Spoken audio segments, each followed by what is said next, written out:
है biodiversity contribute करने में हमारी इंडिया कितने परसेंट कंट्रीब्यूशन करती है? 8.1% कंट्रीब्यूशन करती है हमारी इंडिया। ये इंडिया कंट्रीब्यूशन है 8.1% कंट्रीब्यूशन करती है बायोडाइवर्सिटी में। मतलब हमारे यहाँ कम जमीन में ज्यादा बायोडाइवर्सिटी है। इंडिया में बायोडाइवर्सिटी ज्यादा है कम है? कैसे मालूम चला? हमारे पास टोटल लैंड एरिया कितना है?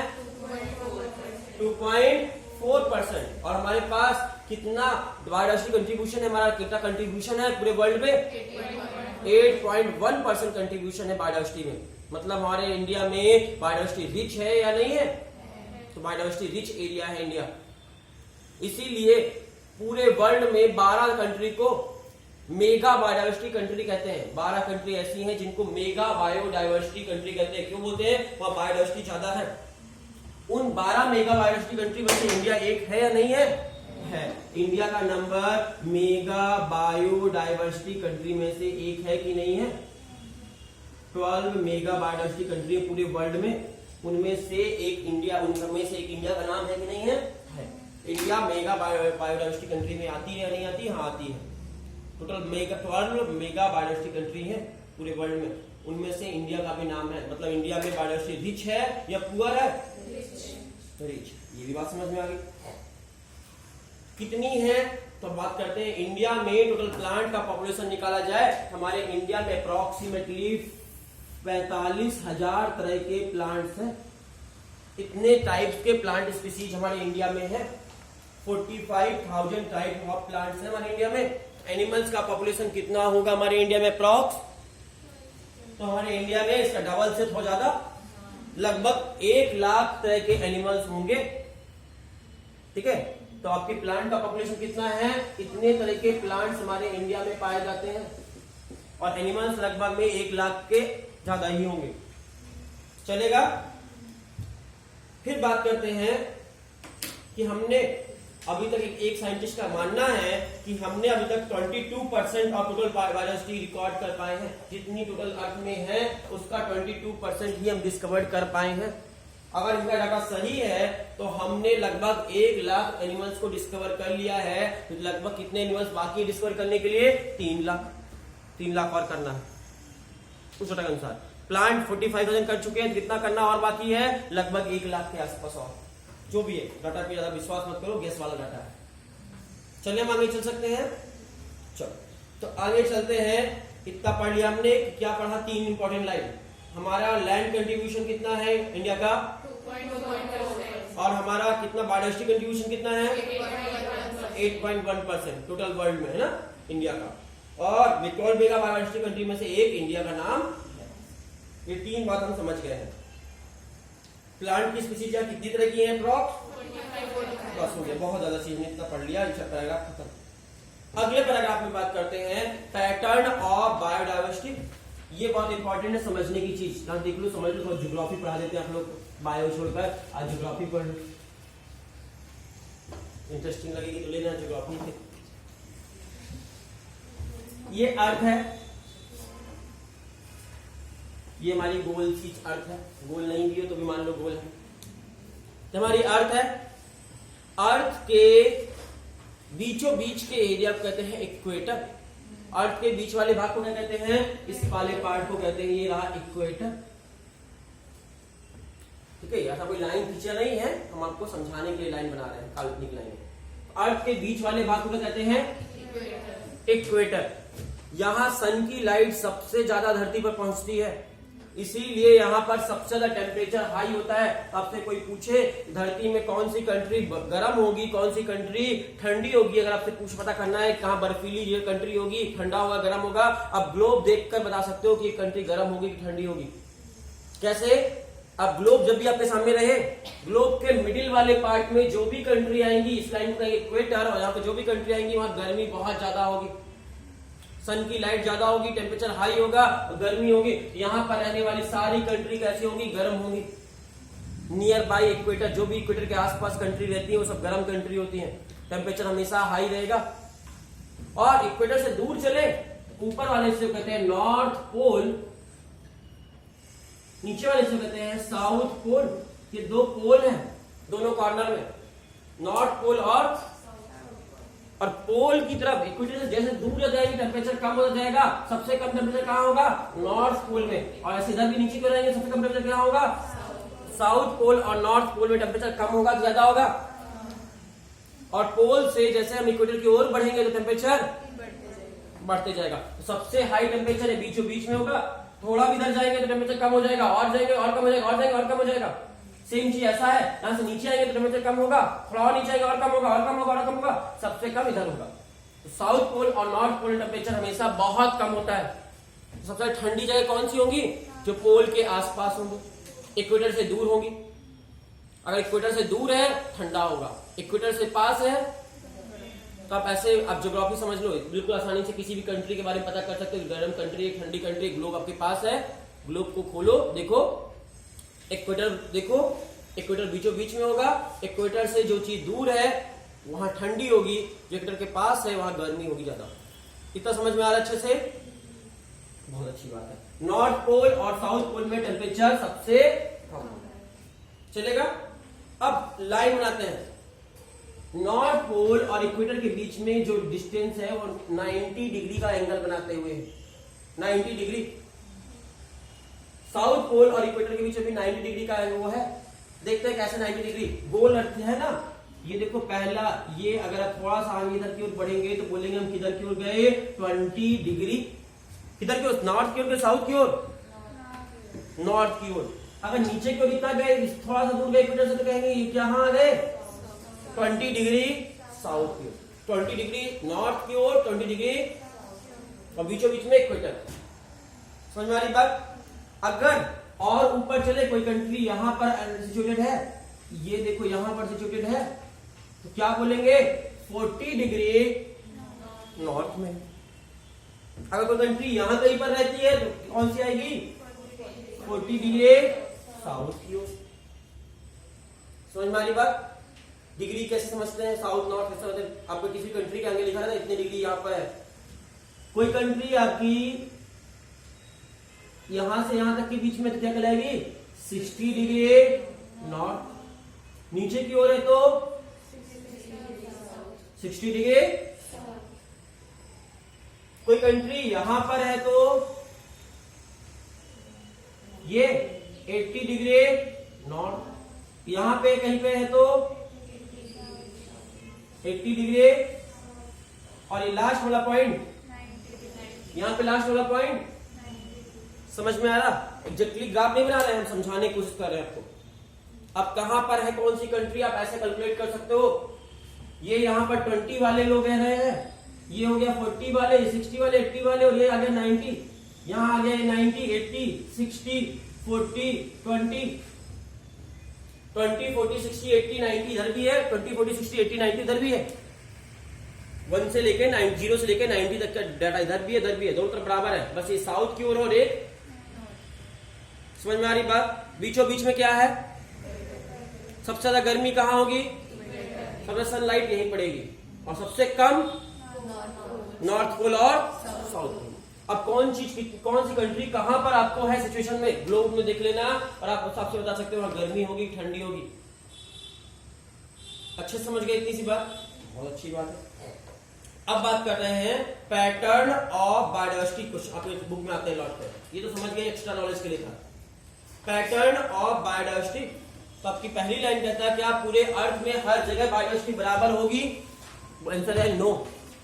हर पूरे अर्थ में हर जगह बायोडायवर्सिटी बराबर नहीं है। इक्वल डिस्ट्रीब्यूशन है या अनइक्वल डिस्ट्रीब्यूशन है बायोडायवर्सिटी का? अनइक्वल। किसी कंट्री में ज्यादा बायोडायवर्सिटी है और किसी कंट्री में कम बायोडायवर्सिटी है। बायोडायवर्सिटी किस पर डिपेंड करेगी? तो जो कंट्री इक्वेटर के पास में होंगी वहां बायोडायवर्सिटी सबसे ज्यादा होगी। जो कंट्री इक्वेटर से दूर होंगी वहां बायोडायवर्सिटी कम होगी। सबसे कम बायोडायवर्सिटी कहां होगी? पोल वाले एरिया में, नॉर्थ पोल में और साउथ पोल में सबसे कम डायवर्सिटी होगी। किसी एरिया में बायोडायवर्सिटी कितनी ज्यादा होगी किस बात पर डिपेंड करता है कि वो इक्वेटर से कितना दूर है। इक्वेटर के पास में होगा तो वहां गर्मी भी ज्यादा होगी, टेम्परेचर भी हाई होगा और उस एरिया पे बायोडायवर्सिटी भी ज्यादा हाई होगी। सबसे ज्यादा बायोडायवर्सिटी किस एरिया में होगी? Near to equator. और डिस्टेंस हो जाएगा इक्वेटर से तो ऐसे डायवर्सिटी कम होती चली जाएगी। तो बायोडायवर्सिटी डिक्रीज होती है जैसे जैसे हम इक्वेटर से दूर जाते जाते हैं। पोल पे बायोडाइवर्सिटी सबसे कम होती है, पोल पे बायोडाइवर्सिटी सबसे कम होती है, चाहे वो नॉर्थ पोल हो चाहे वो। इतनी बात समझ में आ गई। अब आपको जल्दी से ध्यान समझना, अब आपको समझाना है, कंट्री को सिचुएट करना है, आपको बताना है कि कहां पर कौन सी कंट्री रखेंगे। हम आपको आंसर देते हैं, क्वेश्चन देते हैं, बोर्ड को देखिए और आंसर दीजिएगा। कोलंबिया, कोलंबिया कंट्री कहां होगी, आंसर देते हैं 23.5 नॉर्थ, आंसर है कोलंबिया कंट्री जो है 23.5 नॉर्थ। कहां पर बनाएंगे कोलंबिया को, नीचे की ओर है या ऊपर की ओर है, ऊपर की ओर है। कहां पर, यहां पर, यहां पर, यहां पर, यहां पर, यहां पर, कहां पर, या 20 से ऊपर और 40 के नीचे, यहीं कहीं पर कोलंबिया कंट्री सिचुएटेड होगी। मैप पे देख लेना कोलंबिया का मैप कितने डिग्री पे है, 23 डिग्री नॉर्थ पर है। ऐसे लिखा है कोई कंट्री का लोकेशन जब लिखा होता है देखना, इंडिया का भी लोकेशन ऐसे मिलता है आपको कितना डिग्री है। यहाँ पर क्वेश्चन मार्क है कि इंडिया का लोकेशन, जैसे ये कोलंबिया का लोकेशन हमने दे दिया आपको, कोलंबिया का लोकेशन 23.5 नॉर्थ। ऐसे इंडिया का अपने इंडिया का कम से कम पता करके रखना, आप इंडिया में कहाँ रहते हो, जिस कंट्री में रहते हो उसका यहाँ पे कितना क्या है। तो कोलंबिया का क्या है 23.5 नॉर्थ की ओर है, मतलब नियर टू इक्वेटर है या डिस्टेंस बहुत दूर है इक्वेटर से, पोल के पास है, नियर टू। इसलिए यहाँ पर कोलंबिया में बायोडाइवर्सिटी ज्यादा होगी या कम होगी, ज्यादा होगी। कोलंबिया में बायोडाइवर्सिटी सबसे बहुत ज्यादा होगी। और ना कितनी बायोडाइवर्सिटी देखने मिलेगी कोलंबिया में, कोलंबिया में बायोडाइवर्सिटी देखकर बताया उन्होंने कि बर्ड्स से देखा वहां पे पक्षी गिने, कितने पक्षी, कितने तरह के पक्षी हैं, तो बर्ड्स की 1400 स्पीसीज देखने मिली उनको। देख सकते हैं ये कोलंबिया है आपका, कोलंबिया का डिग्री बताया 23.5 डिग्री नॉर्थ, और यहाँ पर पक्षियों की गिनती गिनकर बताए 1400 बोला था, 1000 बोला है, 1400 तरह के पक्षी हैं, 1400 टाइप्स ऑफ बर्ड्स अवेलेबल है यहाँ पर। क्लियर है, बर्ड्स इतने टाइप के बर्ड्स हैं। दूसरी कंट्री के बारे में आपकी बुक लिखती है, कंट्री का नाम है न्यूयॉर्क। सुना है किसने नाम न्यूयॉर्क? न्यूयॉर्क का लोकेशन बताते हैं आपको, आप मैप में ढूंढ लीजिएगा। 41 डिग्री नॉर्थ, कहां पर होगा मैप में, 40 के ऊपर, यहाँ कहीं पर होगी आपका 41 डिग्री नॉर्थ में। कौन सी कंट्री है, न्यूयॉर्क। तो ये रही आपकी न्यूयॉर्क, न्यूयॉर्क का 41 डिग्री नॉर्थ। ये इक्वेटर से दूर कौन है, कोलंबिया दूर था या न्यूयॉर्क दूर है, कंपेरेटिव समझने के लिए न्यूयॉर्क इक्वेटर से दूर चला गया, इसलिए बायोडाइवर्सिटी ज्यादा हो जाएगी या कम हो जाएगी, कम हो जाएगी। न्यूयॉर्क की बायोडाइवर्सिटी थोड़ा सा और कम हो जाएगी। तो लगभग में न्यूयॉर्क में जाकर देखेंगे कि वहां कितने तरह के पक्षी हैं, तो गिनकर देखा हमारे साइंटिस्टों ने 105 टाइप ऑफ बर्ड्स सिर्फ है ओनली।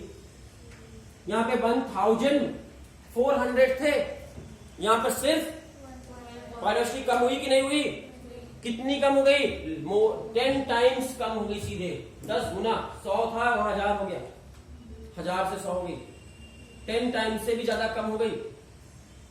समझ में आ रहा? तो बायोडाइवर्सिटी इक्वेटर से दूर जाने पर धीरे बहुत घटती जाती है। यहाँ पर इतने टाइप के पक्षी थे, बर्ड्स थे 1400 टाइप्स ऑफ इस कंट्री में, कोलंबिया में। लेकिन जाकर देखा न्यूयॉर्क में सिर्फ 105 टाइप के ही बर्ड्स हैं। फिर वो गए ग्रीनलैंड पे, ग्रीनलैंड कंट्री पे। ग्रीनलैंड कंट्री का लोकेशन है 71 डिग्री नॉर्थ। ग्रीनलैंड कहां होगा, समथिंग यहां पर होगा, ये रहा ग्रीनलैंड। और ग्रीनलैंड जाकर उन्होंने देखा, ग्रीनलैंड कहां है, 71 डिग्री नॉर्थ की ओर। और जब ग्रीनलैंड जाकर उन्होंने देखा तो वहां पक्षियों की गिनती गिनी, तो वहां पर ओनली 56 टाइप के पक्षी मिलते हैं, सिर्फ 56 तरह के, only 56 type of birds available है। बायोडाइवर्सिटी घटती जा रही कि नहीं घटती जा रही? इस डाटा से जो हमने पढ़ाया डाटा कि इक्वेटर से दूर जाने पर आपका डाइवर्सिटी कम होती है, सही लगा कि नहीं लगा? इंडिया में बायोडाइवर्सिटी ज्यादा क्यों है? क्योंकि हमारा इंडिया कहां पे मैप पे देख लेना, नियर बाय इक्वेटर है, हम इक्वेटर के आसपास ही हैं। कहां है, कितने डिग्री पे हम नहीं बताएंगे, वो आपको कैलकुलेट करना है। इंडिया का पॉपुलेशन कहां पर है, तो हम इक्वेटर के आसपास है, इसलिए हमारे इंडिया में बायोडाइवर्सिटी ज्यादा है या कम है?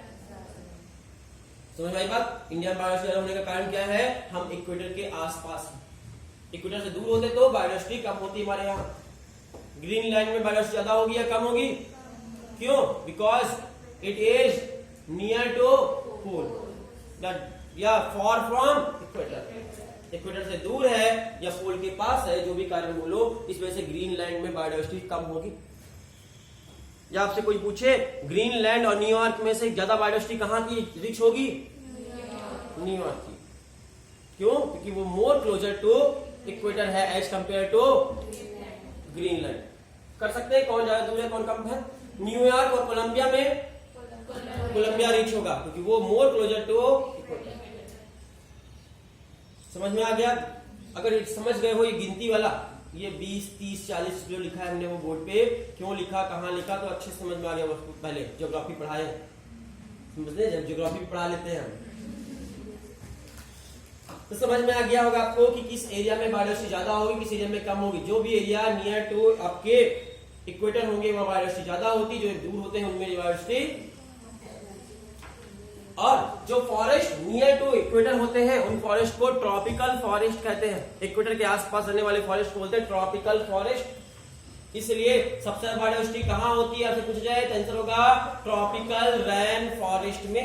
किस फॉरेस्ट में सबसे ज्यादा बायोडाइवर्सिटी होती है? दुनिया में सबसे ज्यादा बायोडाइवर्सिटी कहां देखने मिलेगी? आंसर है tropical rain forest. Highest biodiversity होती है, सबसे ज्यादा बायोडाइवर्सिटी देखने मिलती है ट्रॉपिकल रेन फॉरेस्ट में। ऐसा क्यों? क्योंकि near to equator. Second highest biodiversity कहां मिलती है? कोरल रीफ में। कहां पर? समुद्र की तली में। लेकिन अगर फॉरेस्ट में बात करें तो फॉरेस्ट में टेम्परेट फॉरेस्ट आ जाएगा।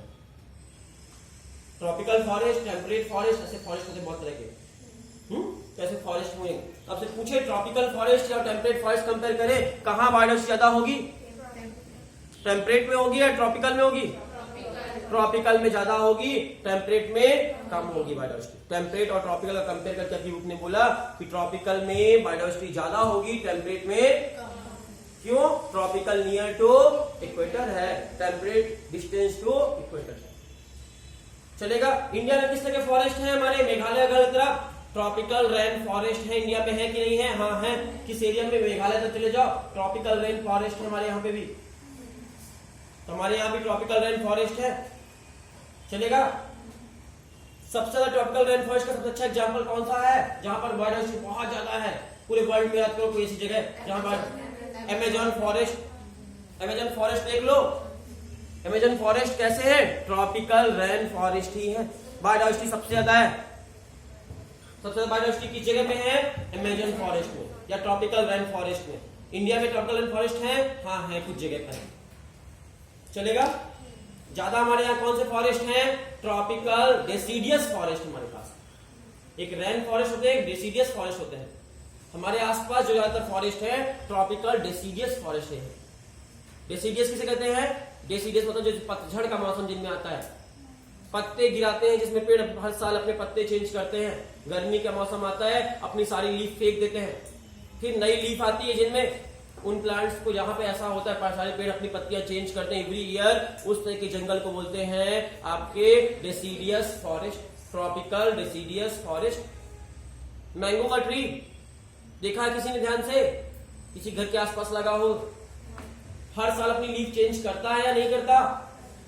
नहीं देखा तो देख लेना, गर्मी का मौसम जब आता है आने वाला होता है तो उसकी पूरी लीफ गिर जाती है, एक एक लीफ, और नई लीफ आती है। किसने पीपल का पेड़ देखा है? देख लेना, एक एक पत्ती गिर जाती है पेड़ की, पूरा पेड़ टकला हो जाता है, लगता है मर गया क्या। पूरी पत्तियां गिरा देता है, फिर नई पत्तियां आती है, उसमें लीफ आती है। नीम का ट्री किसी ने देखा है? सारी पत्ती गिरा देता है। हमारे आसपास जो पेड़ हैं वो डेसिडियस फॉरेस्ट है, ज्यादातर डेसिडियस प्लांट है। डेसिडियस प्लांट मतलब पतझड़ वाले प्लांट, जिसे पत्ते झड़ते हो। स्पेसिफिक सीजन आता है, उस सीजन पे वो अपनी लीफ सारी फॉल कर देते हैं, इसलिए डेसिडियस फॉरेस्ट। तो ट्रॉपिकल रेन फॉरेस्ट नंबर 1 है, tropical deciduous forest second number में, और टेम्परेट फॉरेस्ट और बाद में आएंगे। चलेगा? चलो आपसे अभी किताब में बात दो ही फॉरेस्ट की बात कर रहे हैं यहाँ पर, ट्रॉपिकल रेन फॉरेस्ट और टेम्परेट फॉरेस्ट में कहां बारिश ज्यादा होगी? ट्रॉपिकल फॉरेस्ट में। जैसे आपके टेम्परेट फॉरेस्ट में बारिश कम होगी। अमेजन का फॉरेस्ट कैसा है? ट्रॉपिकल रेन फॉरेस्ट है। बोलते हैं the tropical Amazon rain forest in south America, कहां पर है? साउथ अमेरिका में। Has the greatest biodiversity on earth, यहां पर बायोडाइवर्सिटी बहुत ज्यादा है अर्थ में, और इसी कारण इतने तरह के प्लांट्स हैं वहां पर कि उसको home to be more than 40,000 species of plant, वहां पे 40,000 से भी अधिक तरह के प्लांट्स का घर बोलते हैं इस जगह को, अमेजन फॉरेस्ट को प्लांट्स का घर है। 40,000 से भी ज्यादा तरह के प्लांट्स वहां पर रहते हैं अमेजन फॉरेस्ट में। इतने सारे प्लांट्स हैं, इतने सारे प्लांट्स कौन सी गैस निकालते हैं? ऑक्सीजन निकालते हैं, और वहां पर इतने सारे अमेजन फॉरेस्ट में इतने सारे पेड़ हैं, इतने सारे पेड़ ऑक्सीजन गैस निकालते हैं, इसीलिए अमेजन फॉरेस्ट को लंग्स ऑफ द प्लेनेट के नाम से जानते हैं। प्लेनेट का लंग्स है, फेफड़ा हिंदी में। तो लंग्स कहते हैं। लंग्स किस पार्ट को बोलते हैं? पूछे लंग्स कहाँ है अर्थ में? इस अर्थ में लंग्स कहाँ है? अमेजन फॉरेस्ट को लंग्स बोलते हैं। क्यों? क्योंकि प्लांट ज्यादा है, प्लांट ज्यादा होने की वजह से, बहुत ज्यादा प्लांट रिच डाइवर्सिटी होने की वजह से वहां बहुत ज्यादा ऑक्सीजन रिलीज करते हैं, इसलिए इसको लंग्स ही मान लिए, इतनी ऑक्सीजन छोड़ते हैं। चलिए आगे चलते हैं। कहां भाग गया? अमेजन फॉरेस्ट का यहाँ पर लिखा हुआ डाटा, आपको जो डाटा है, आपको कंफ्यूजन हो रहा था, देखो याद करो, आपको जब दो सेम साइज के दिख रहे थे, जैसे आपने कहा मैमल्स और एम्फीबियन सेम है, रेप्टाइल्स और बर्ड सेम है ना? आपको अगर थोड़ा बहुत कम ज्यादा करके ग्राफ बनाना है तो आप यहाँ डाटा लिखा हुआ है, डाटा से बना सकते हैं।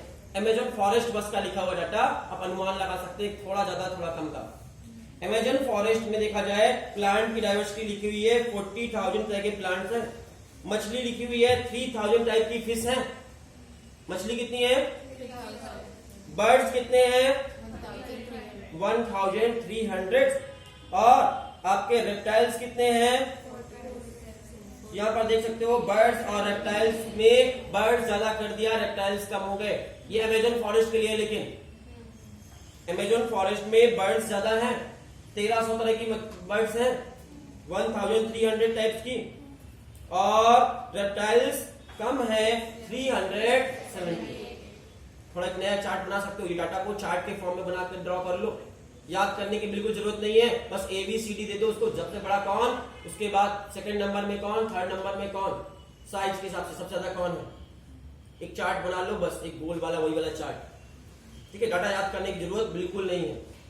सबसे ज्यादा कौन है? देख सकते हो, फिश है, बर्ड्स है 1,300, मैमल्स है 427 मैमल्स है, 427 एम्फीबियन है। तो मैमल्स और एम्फीबियन इक्वल कर दिया, यहाँ पर कोई कम नहीं कोई ज्यादा नहीं, इक्वल में ला दिया। रेप्टाइल कम है, अमेजन फॉरेस्ट में रेप्टाइल की गिनती कम हो गई है। कितनी है?